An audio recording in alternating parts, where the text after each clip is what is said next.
ദമ്പതിമാരും അവരുടെ കുടുംബങ്ങളും ഉൾക്കൊണ്ടു കഴിഞ്ഞാൽ സന്തുഷ്ടമായ സമാധാനപൂർണമായ കുടുംബജീവിതവും ദാമ്പത്യ ജീവിതവും നയിക്കാൻ സാധിക്കുകയും ആരോഗ്യമുള്ള, ഓട്ടിസമില്ലാത്ത, ബുദ്ധിവൈകല്യമില്ലാത്ത, അംഗവൈകല്യമില്ലാത്ത, മാനസികാരോഗ്യമുള്ള, ശാരീരികാരോഗ്യമുള്ള നല്ല സന്താനങ്ങളെ, മക്കളെയും പേരക്കുട്ടികളെയും ഉത്പാദിപ്പിക്കാൻ കഴിയും. അതാണ് അല്ലാഹു സുബ്ഹാനഹു വ തആല ഈ പ്രപഞ്ചം സൃഷ്ടിച്ചതിന് തന്നെ ലക്ഷ്യം. പ്രപഞ്ചം എന്ന് പറഞ്ഞാലും ബ്രഹ്മാണ്ഡ കടാഹം എന്ന് പറഞ്ഞാലും ഒക്കെ അതിന്റെ അർത്ഥം അങ്ങനെയാണ്.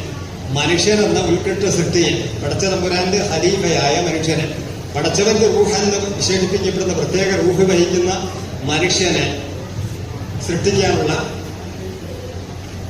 അസംസ്കൃത പദാർത്ഥങ്ങൾ നിറഞ്ഞു നിൽക്കുന്ന ലോകമെന്നാണ് ബ്രഹ്മാണ്ഡ കടാഹത്തിന്റെ അർത്ഥം. അതുകൊണ്ട് തന്നെ പ്രപഞ്ചത്തിന്റെ ലക്ഷ്യം പ്രത്യുൽപാദനവും നല്ല തലമുറകളെ നിർമ്മിക്കലും ആ തലമുറകളെ അള്ളാഹുവിന്റെ ഖലീഫമാരാക്കി വളർത്തിയെടുക്കുക എന്നതുമാണ്. അത് നടക്കാത്തൊരു കാലം വരുമ്പോൾ ഇത് ഉത്തരത്തിൽ അർഹമുഖാണ്. ഗർഭാശയങ്ങൾ ശൂന്യമായി കഴിഞ്ഞാൽ, വിവാഹ ജീവിതം നടക്കാത്ത, സന്താനോത്പാദനം നടക്കാത്തൊരു കാലഘട്ടം വന്നു കഴിഞ്ഞാൽ അന്ന് അന്ത്യനാളാണ്, ഖിയാമത്തിന്റെ അടയാളമാണെന്ന് ഹദീസിൽ കാണാൻ കഴിയും. ഈ കാലഘട്ടം അങ്ങോട്ടുള്ള പോക്കാണോ എന്ന് നാം വളരെ ഗൗരവത്തോടെ ചിന്തിക്കേണ്ടിയിരിക്കുന്നു. ഇസ്ലാമിക് പ്രബോധകർ പ്രത്യേകിച്ചും ആ വിഷയം പഠിച്ച് അവതരിപ്പിക്കേണ്ട ഒരു കാലഘട്ടമാണിത്. കാരണം ഫ്രീ തിങ്കേഴ്സ് എന്ന് പറഞ്ഞുകൊണ്ട് സ്വതന്ത്ര ചിന്തകർ എന്ന പേരിൽ കുറെ ആളുകൾ രംഗത്ത് വന്നിട്ട് വിവാഹം ആവശ്യമില്ല, പ്രത്യുൽപാദനം ആവശ്യമില്ല, ജീവിതം എന്തിനാണെന്ന വിശുദ്ധ ഖുർആനിന്റെയും ഹദീസിന്റെയും അമ്പിയാക്കൾ പഠിപ്പിച്ച ആശയങ്ങളെ മുഴുവനും തള്ളിക്കൊണ്ട് ജീവിതം അടിച്ചുപൊളിക്കാനുള്ളത് മാത്രമാണ് എന്ന് പഠിപ്പിച്ചിട്ട് ആ അടിച്ചുപൊളിച്ചുള്ള ജീവിതത്തിന് തടസ്സമാണ് വിവാഹം എന്ന് പഠിപ്പിക്കാൻ തുടങ്ങിയിരിക്കുന്നു, പ്രചരിപ്പിക്കാൻ തുടങ്ങിയിരിക്കുന്നു. വിവാഹം എന്നൊരു പുരുഷന്റെ അടിമത്വമാണ്. അവർ പുരുഷന്റെ കഴുത്തിലായി അടിമയായി ജീവിക്കേണ്ടി വരും. പ്രസവിക്കുക എന്നതും അതുപോലെ സന്താനങ്ങളെ പരിപാലിക്കുക എന്നതും വളരെയേറെ സാഹസമുള്ള സംഗതിയാണ്.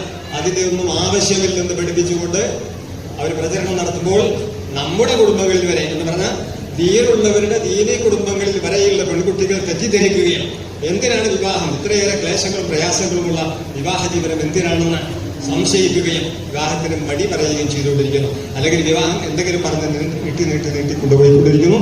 അതുകൊണ്ട് തന്നെ പുരുഷന്മാർക്ക് പെണ്ണ് കിട്ടാത്ത ഒരു പ്രത്യേക സാഹചര്യമാണ് ഇപ്പോഴുള്ളത് എന്ന് നമുക്കറിയാം. ഇവിടെയാണ് ബാറക്കല്ലാഹു ഒരുക്കുമ. അള്ളാഹു ദമ്പതിമാരെ നിങ്ങൾക്ക് രണ്ടുപേർക്കും ബറക്കത്ത് നൽകട്ടെ, അഭിവൃദ്ധി നൽകട്ടെ, സമാധാനം നൽകട്ടെ, സന്തുഷ്ടമായ ജീവൻ നൽകട്ടെ. ലക്കുമ ഒബാറക്ക അലൈക്കുമ, നിങ്ങൾക്ക് മറ്റൊരു തരം ബറക്കത്ത്, പ്രതികൂലമായ ബറക്കത്ത് നൽകട്ടെ എന്ന് പറഞ്ഞാൽ സന്താന പരിപാലനം, പ്രസവം, അവർക്ക് ഏറെ പ്രയാസമുള്ളതും ചെലവുള്ളതുമായ സംഗതികളാണ്. അതും ബറക്കത്ത്